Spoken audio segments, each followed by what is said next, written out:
I got the call from Mike Dicker's secretary about coming out to the golf tournament, and I was glad to come because I think that the older players like myself, even older than me, really I don't think the league or the union has really done anything for guys, that really need help, that really need assistance. So I was glad to come out and help guys, help out.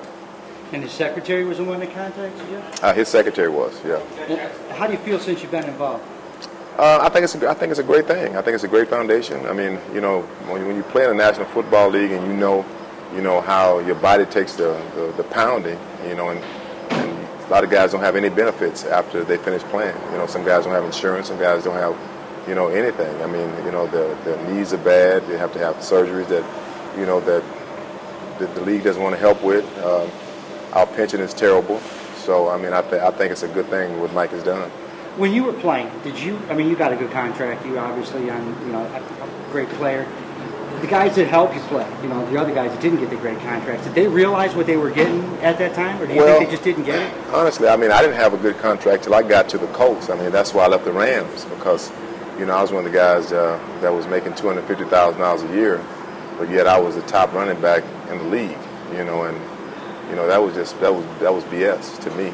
And that's how they treated you. It was almost basically like the slave mentality. Pretty much we pay you what we feel like you're worth, but you had no free agency, you had no voice, and I just kind of stood up and said, hey, enough of this, because they felt like that running back should not make the kind of money that quarterback should make. That was the persona at that time, and I didn't believe that. I feel like you're a great player if you play linebacker, offensive line, kicker, whatever. You should be paid correctly, and so that's why I made the big sting.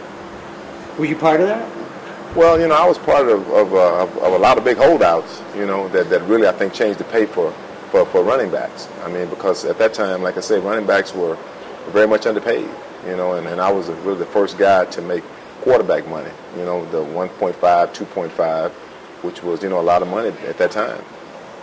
And how do you think the guys are today that aren't getting the big contracts? Are they aware of what they're getting into? Well, right now, if you're a top player, you're gonna get a big contract. That's what it comes down to. If you're a number one draft pick, you're gonna get a lot of money. If you're a guy that a team needs desperately, you're gonna make a lot of money. It's all about really the signing bonus.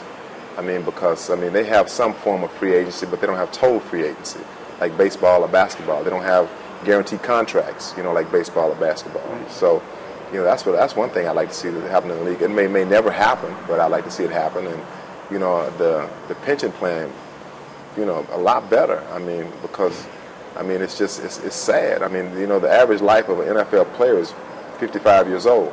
So by the time they pay you start paying your pension, you dead. And I think that's one thing they bank on anyway. Like a life insurance company. Almost like a life insurance company. You're not going to collect it, but you're going to pay for it. Yeah. All right. So how do you feel now? Just Gridiron Greats making progress in your opinion? I think it's making some progress. I think it's in its infancy stages, but I think it's making progress. I think Mike is doing a great job with it.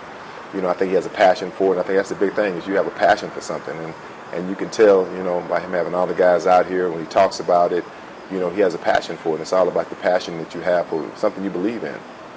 It's good to see some of the other guys you used to play against, and yeah, how's that work? You guys competitors anymore? It's good. I'm running around with a guy who used to tackle me. I'm riding me and them buddies, and that's Richard Dent. He played for the Bears. They beat us in the NFC Championship game in 1985. But it's good. Hey, that was our job. It was a tough job. It was a way to make a living, and it's no hard feelings and all that kind of stuff. And we were all just football players at that time. Actually, we were just all warriors, and that's what it was. Is it fun now, seeing these guys again? Most definitely. It's a lot of fun. A lot of guys here are older than I am. Some of the guys in their 60s and 70s. I'm 47 years old, but a lot of guys are a lot older than me. And, they really laid the foundation of the National Football League. And those are the guys that I think that the Gridiron Greats and the NFL and the Players Association really look at and take care of. It's the older guys. What do you tell the players now that are playing, though, that don't have the big contracts, and they're sitting on the side, or maybe they're retired, and they're sitting on the side wondering if they should help out? Man, you know what?